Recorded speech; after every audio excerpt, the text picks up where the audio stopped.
Welcome to our session on data security and data sharing. I'm Bill Fox. I'm the Vice President of Healthcare and Life Sciences here at MarkLogic. And Billy Sokol, our CTO of Public Sector, is going to be doing most of the presentation, but I'm going to do a little introduction here.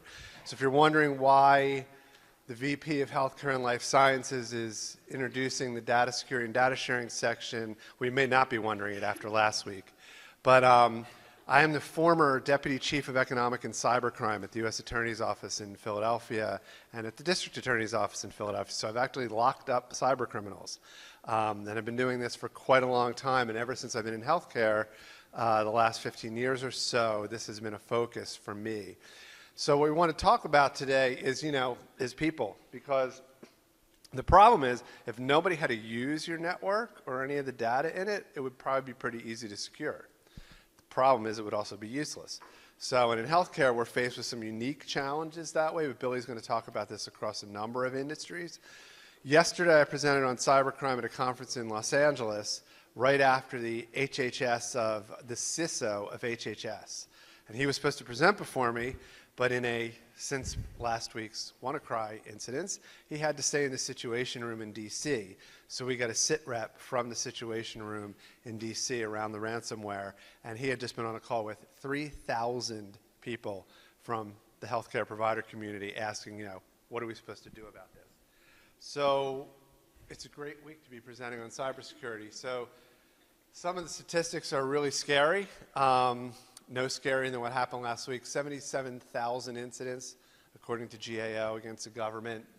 19% of all U.S. entities will be hit, and that's a claim losses between 50,000 and $1 million.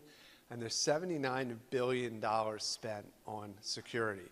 And what I think Billy's going to be talking about that's really interesting is how that approach has to morph and what those products may or may not be doing, and a different way to think about this. So 63% of all organizations, and I think this slide was in one of Gary's this morning, deploy product before they understand the security implications.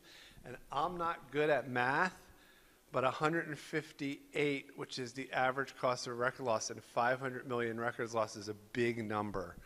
So, we're talking about a very serious problem. Last week's events just sort of bring it to the fore, but there's much, much more to it than that. So I'm going to turn it over to Billy to actually go through our approach to this. Thank you, Bill. Well, thank you for coming in here. This is always a timely topic. By the way, I had 72 animators work on this, so I'm going to let it go for a bit. So the first time that I was exposed to enterprise-level data security, computer security, was in the 1980s. This is one of the first publications that Department of Defense and the government adopted. This was about mainframe security. If you're depending on what your career was when you started it, you may have heard things about label security, about discretionary access and mandatory access. And a key piece here was even in 85, so in 85, I think, so 286s, 386s weren't out yet. You're talking about what can you do to limit unauthorized access, disclosure, modification, and destruction. So we're essentially in the same place. The first person that I met who had a business card that said Chief Information Security Officer was at a office tower in Queens, New York, large bank. Went into this guy's office. There was no WISE terminal. There was no CRT. There was no computer. He had no wires coming in. He had a telephone, and he had a day timer. And essentially, the method of information security when I visited his office in 1997 was creating a moat. And if he could have put alligators and fire in the moat, he would have done that too. And essentially, it's a binary. Either you're in or you're out. The second Chief Information Security Officer that I met was not too many years later, was in 2004. And this guy was at a a company, at a government organization that in responding to a health/terrorist threat had to deploy 10,000 seats of software of a company that I was working for.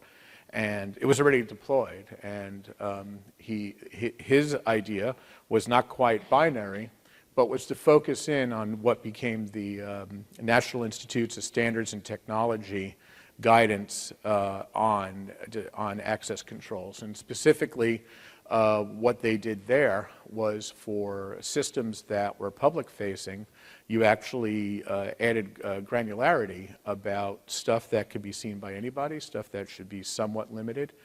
For example, things to be distributed to public health people, but who are non-vetted, and then things that are unclassified but internal. So when you look into the NIST guide, which was printed, was about that thick, I imagine it's longer now for the 800-53 version 4, is, access is managed, access control policies are really about who may access information under what circumstances, and based on need to know, competence, authority, and obligation, a conflict of interest factors. Notice there's nothing in here about being top secret or secret. This was guidance to industry.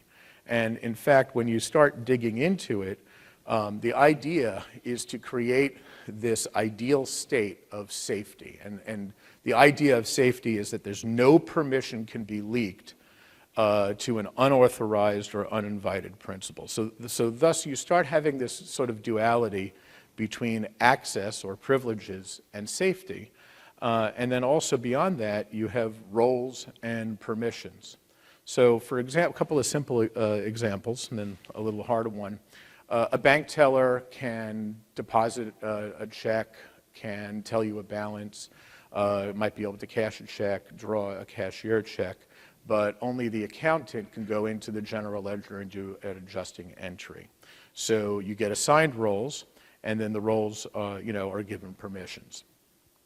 In a medical setting, a doctor can create orders, do a diagnosis, say what prescribe drugs or procedures, can see your medical history, sometimes family medical history, but a researcher that's working on a new drug or a new procedure or looking at improving social determinants of health outcomes can only get the rolled up information, and they can't see the PII or the HIPAA data.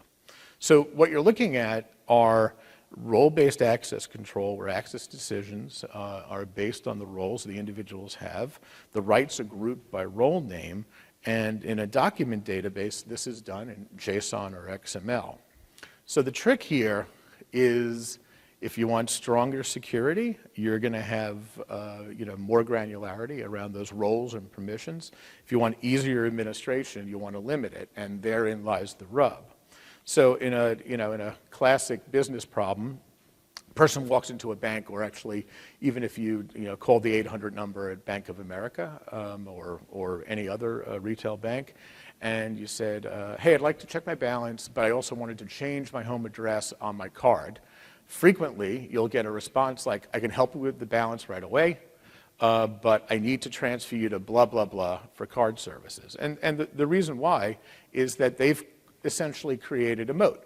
They have people that are working at the bank platform behind the teller or in the call center that can get to the consumer account information, but when it gets to card services, they'll actually be using a completely different database and system.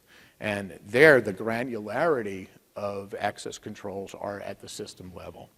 So a harder data sharing problem is something in an area that I focus on with national security and so forth, is if you had a couple of soldiers that needed to go over to a town and they needed to go between two buildings, they need to know whether there's a wall or a fence between two buildings. And it's really simple. They only can carry a certain amount with them, and they need to know, do I bring a grappling hook?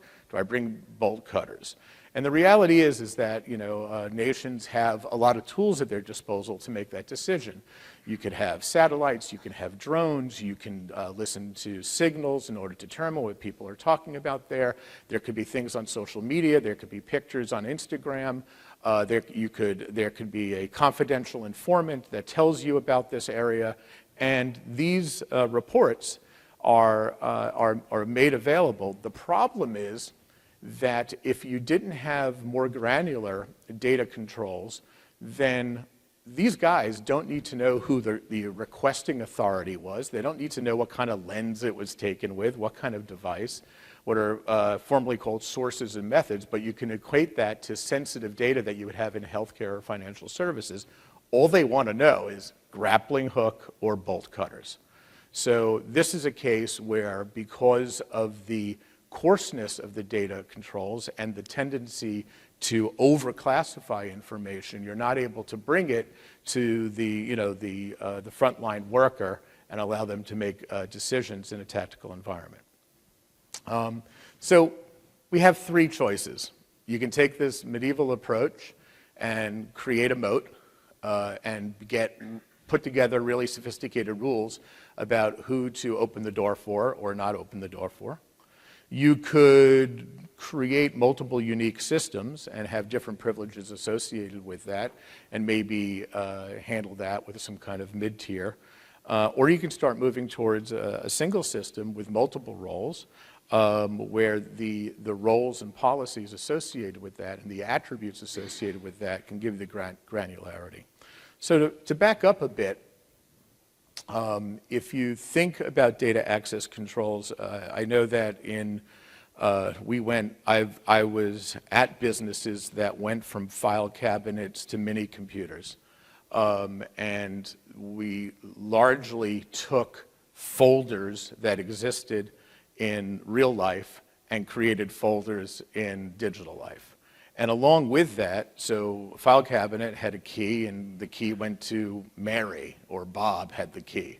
And if you needed to get into the file cabinet, you would go to them. So it was a single role. It was the Mary role, and Mary had the copy to that. And in other offices, you may have gone to some kind of combination lock on that. And we've kind of moved forward on this to where we did this at systems and files, and then we started doing this at the application layer, and then middle tier, Kerberos and Active Directory and capabilities at that level. Being able to handle this at the middle tier has been very common. And today, the state of the sort of state of the art is role-based access controls, it is generally agreed that where role-based is going to is called attribute-based and policy-based access controls. So this is a combination not only of the roles, but the policies that govern it. And there's different architectures that are associated with that. MarkLogic deployed into those environments as part of an ecology. There are policy decision points and other capabilities that broker and remediate this. But essentially, this gives you the most amount of flexibility. So attribute and policy-based security in MarkLogic allows individuals or individual user roles to get to the specific information they need, not the entire record, if you were looking in a relational database, or not the entire document in some cases. We can actually do this down to the data element level. So this in itself ends up driving new ways of doing sharing. And a key point of the talk today is that you are only as secure as your ability to share information, because if you don't have the capability built in at the database level, like in Jurassic Park, life finds a way. If you're not taking care of sharing, people are going to share outside of your systems. Thumb drives, CDs, file sharing, all of that. And this is a pattern that we see over and over again, and that's when you get into trouble.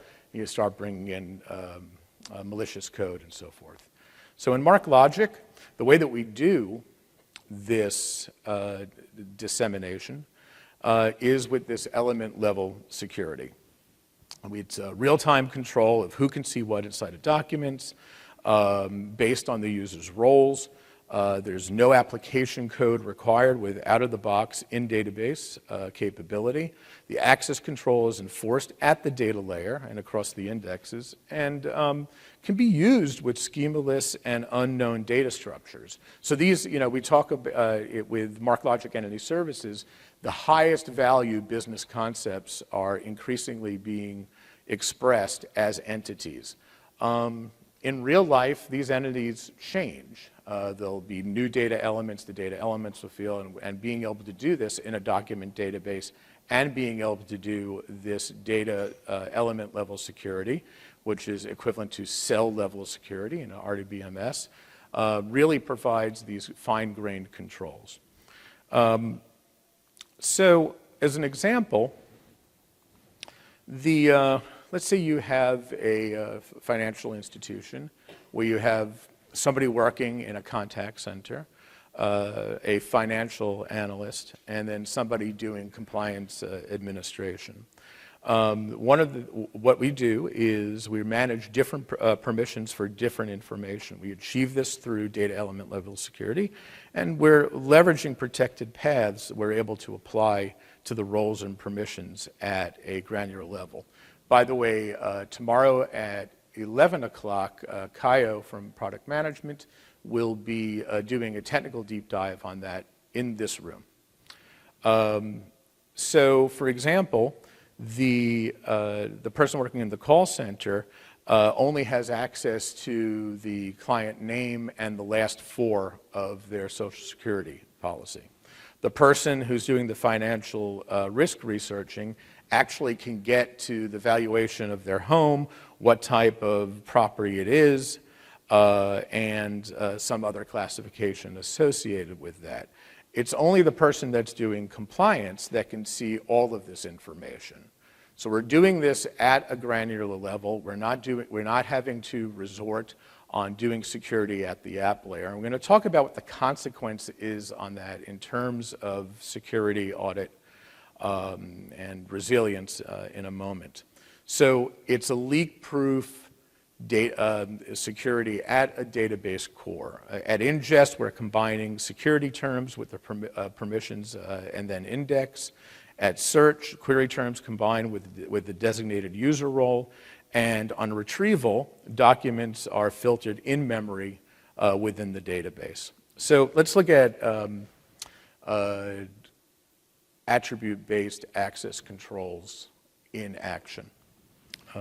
In the government world, well, those guys would be able to get their tactical information a little bit easier because you can balance the need to share with the safeguarding of sources and methods and be able to share information between communities of interest. One of the things about whether it's government, financial services, or healthcare, or media and entertainment, each of your organizations are not monolithic. They're made up of tribes, they're made up of communities of interest. And this means that, even if you were looking at the same data, each of you have a different view of what's important in that data. And then secondly, each one of those communities of interest have vastly different ideas of what data sharing means. We have talked to financial services and energy companies that actually have processes built in where this one line of business doesn't share with this other line of business unless the equivalent of a search warrant is served. So the policy, there's the overt policy of data sharing, and then there's the cultural limits to it. With the appropriate technology, you can help facilitate that. In the middle, we're talking about there's ideas in government of joint task forces. We're able to bring those organizations share better. And then, of course, sharing information between countries. You know, in healthcare, flexibility has to be emphasized. Healthcare is exposed to the panoply of all of the regulations for financial, for healthcare, for privacy, and they're determined by multiple jurisdictions. We have customers that have to deal with federal, state, sometimes local, and international and this is a moving target. Every time those move, there is not only a data modeling cost, which is what talked about this morning, but there is a security risk associated with that too. So from our perspective, what you need to be able to do is deal with the granularity so that you can share the information that needs to be done. And also by moving it into the database, frankly, you're reducing the operations and maintenance tail associated with this and the non-recurring engineering. Sorry, put this right here. Good.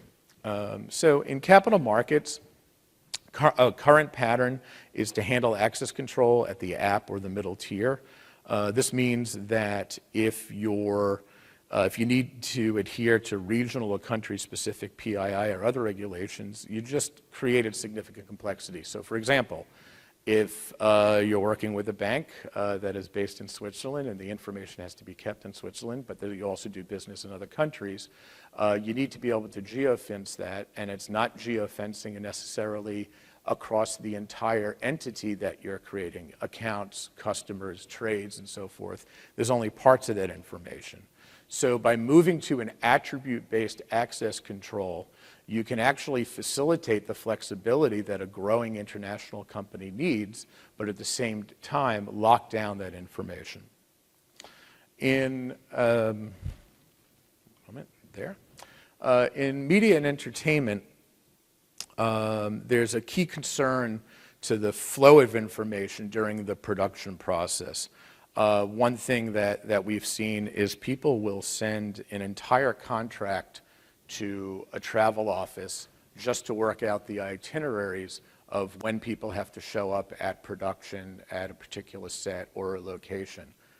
That contract has all of the terms and conditions of the artists, of the assistant directors, the directors, the producers, and so forth. So you need to be able to, and we know that in entertainment, there's significant pressures and motivations for people to leak this stuff early and so forth. So the idea is that if you're able to express a contract with multiple data elements and attach different attribute-based controls on that, you can still facilitate the sharing that has to happen, for example, with the travel office, but you don't need to send everything. And this also can be done, this is amplified with redaction and masking as well. So lastly, another example is increasingly when we talk to companies, chief information security officers, there's a growing interdependence between what they're doing and what physical security is doing. What is happening at the CISO's office, what's happening in physical security, is also with the most senior risk officers at companies. There's a continuum that goes from the most humble distributed denial of service attack to people that want to do physical harm to company facilities and places. And to understand that what happens on a network can effectively be tipping and queuing for the motivations of adversaries, other governments, or potential terrorists. So one of the ideas is that when you bring this information together, there's a sensitivity that increases through aggregation. We know that with cyber events and hacking that we're only as safe as our ability to share. But there are really good reasons, Bill knows this as an ex-attorney, why companies don't want to share everything about the extent and nature of their breaches. It's probably not very easy, but there are definitely predatory law firms out there that would be looking for class action suits that would say you were breached, therefore there was negligence, and now there's cause, and we're going to go after it. So at the same time, each of the organizations, and just as a show of hands, are any of your companies in the security area belong to what are called ISACs, Information and Analysis Centers? Great. So there's different maturity depending on the industries, and frankly, the platforms that are being used on the initial way out are simplified. But there's guidance coming from governments that want to be able to increase how that gets used. So if you're going to have to apply sort of a traffic light protocol to how you're going to share with ISACs, with other organizations, or even with computer emergency response teams, being able to compartment, to essentially set up caveats based on specific data elements will allow you to meet that need to share, and again, hold back that information that is just too sensitive, too proprietary, too confidential to share outside of the organization. And then when you have that information, obviously you can start looking at data movement, communications analysis, threat management, behavior, and start dealing with the fact that so many of the threats that Bill talked about do originate inside of the firewall. And there's a related conversation about trying to determine where the perimeter is for your business is a very difficult thing to do. Who's inside and who's outside is a topic in itself. So if you do this, if you're on that roadmap to moving these security capabilities to the platform, to the database, and you're handling very granular data access controls like we just talked about, and we're encrypting the data at rest, and we're doing separation of duties. If you look at, the SANS Institute and OWASP, two organizations that look at computer security and are thought leaders in this, actually have a checklist for securing web applications. This is from the SANS one, and there's about 7 areas, including error handling, logging, data protection, configuration operations, session management, authentication, input and output handling, and access control. Just want to focus on the logging, data protection, and access control. If you actually move this to the platform, you're reducing the surface area that could be exploited by hackers.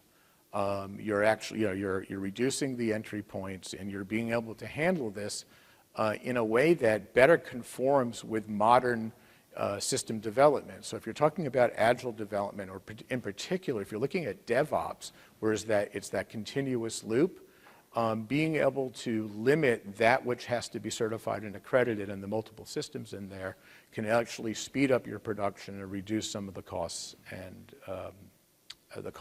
and complexity around that. So in review, there's definitely this duality between security and sharing. If you don't focus in on providing the most granular data sharing and data access controls possible, humans are going to be humans, and they're going to do silly things. And most of the issues we have are people focused.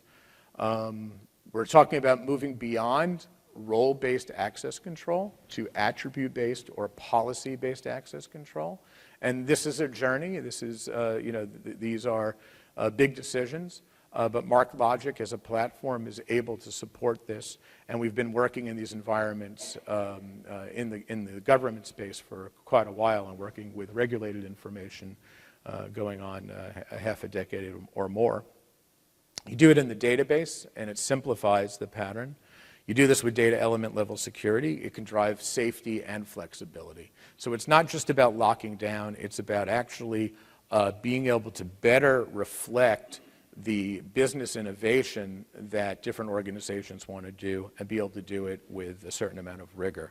And then lastly, by moving it to the database, we're reducing those vulnerabilities. If you'd like more information on how to do this, we have a number of different publications that can give you an idea. And again, think of our session tomorrow, 11 o'clock, this room with Kaio, that can tell you a bit of how does the architecture work and how to implement at a code level. Thank you. Any questions? Hi. So do you have any ideas on when this geographical boundaries will work? Right? So sometimes data cannot leave geographical boundaries. Yes. Yet you want to do global reporting.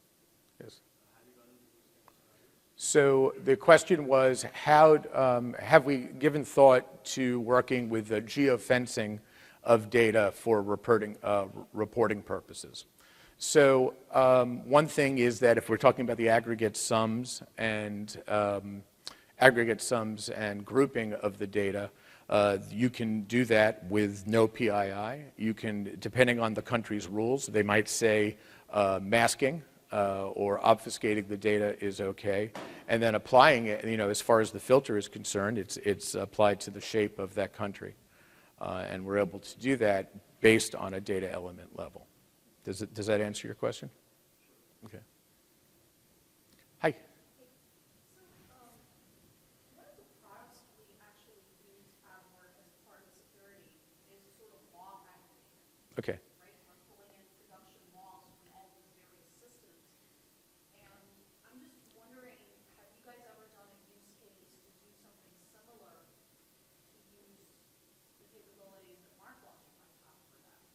So what she's asking about is at work, at her job, they use a log aggregator, both for, I guess, preservation and also analysis. And these logs are related to network events or also business transactions? More security events. Okay. So lots of network events, probably getting them from our SIMs. Right. Sure. And it's heavily used by our SOC. Okay.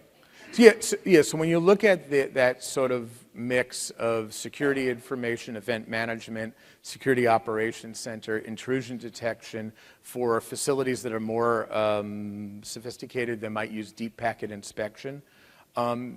If you're going to put this in a place that's ungoverned, where there isn't data lineage, where there isn't an audit capability and there isn't security, it's a problem. Very quickly, a risk officer would look at that and say, this is a nightmare waiting to happen.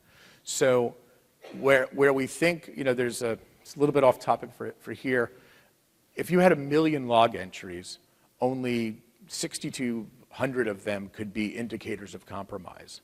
And then the indicators of compromise of those may only reveal a handful of advanced persistent threats.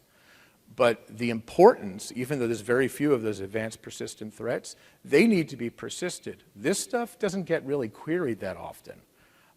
It's rather simplistic data, but the advanced persistent threat, if you think about it, it would be like a dossier with evidence in it, and that evidence could be the indicators of compromise. What customers were they targeting? What accounts were targeted? What business processes? What lines of business? And then suddenly you need to be able to meld the physical world with the cyber world. That is really sensitive information. You definitely want to lock it down at a data element level, and it's going to be persisted for a while. And being able to persist, share, semantically relate, discover, exploit those high-level entities is a perfect use case for MarkLogic. Other questions? Oh, hi.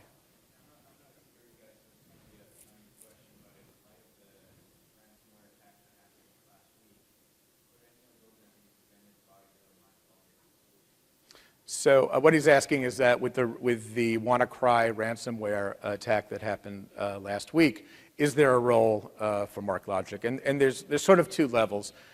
International Data Corporation says that by 2020, the market's going to be spending $100 billion on cybersecurity. If you sort of double click on that, that's network, endpoint, application, and perimeter security. And effectively what we're doing as a society is creating this really hard outer shell and hoping like hell that protects us because what we haven't done is really look at the innards of organizations. So yes, better rigor of databases, moving security to the databases, encrypting at rest, being able to keep it in a file structure that doesn't call it out. One of the things about encryption, if that particular exploit looked at file names, like the extension.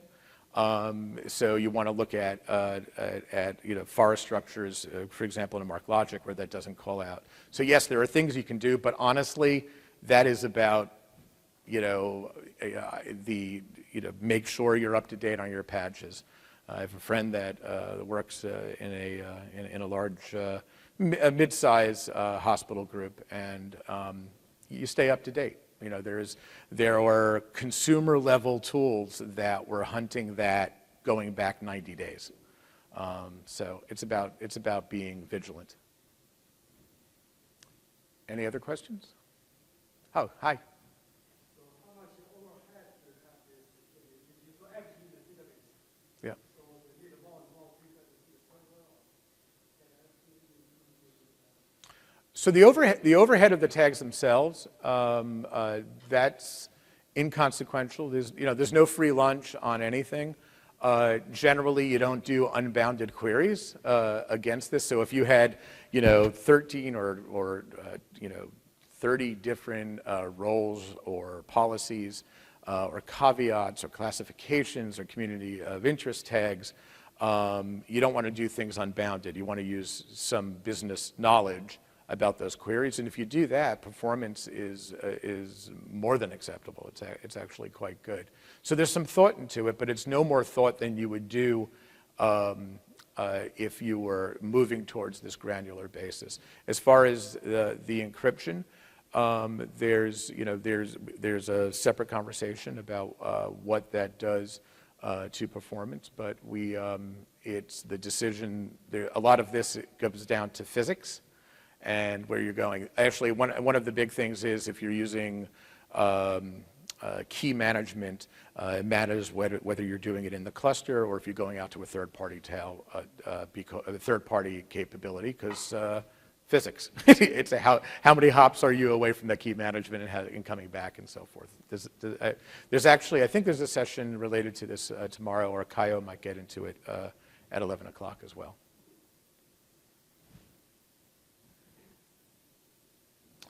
Any other questions? Oh, hi.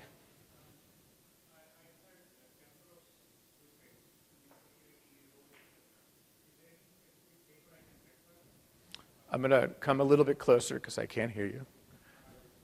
Yeah, sorry.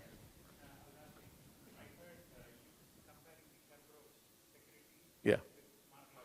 Oh no. What he was asking was I had mentioned Kerberos during the talk, and I said it is a well-known pattern to do this in the middle.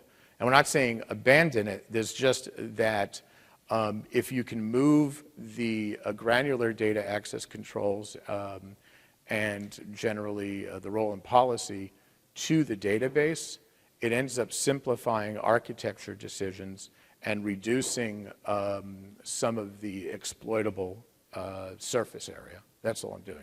You'll use Kerberos for any number of single sign-on, all of those capabilities all day long. It's a reasonable pattern. Yeah.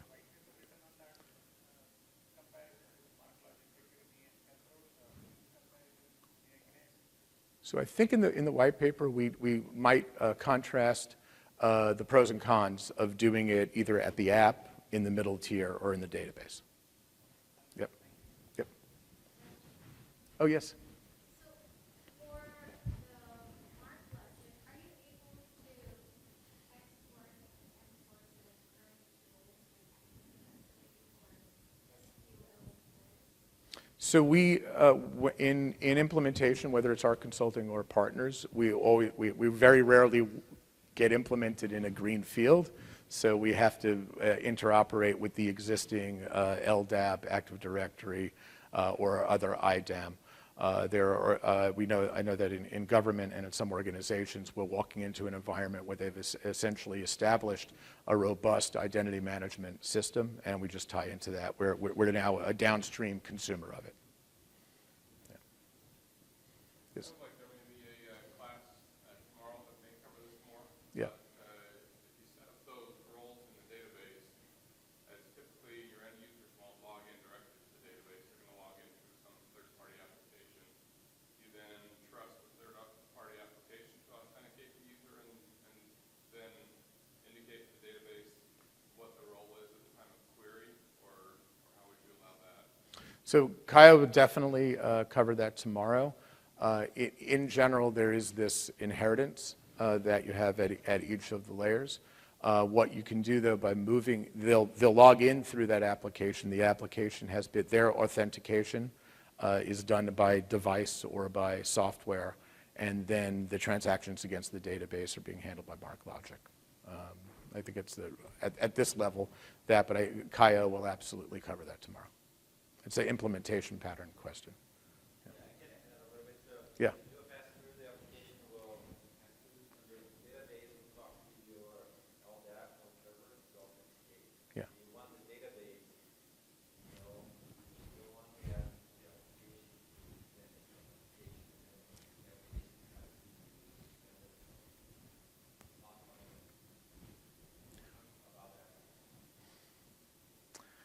Any other questions?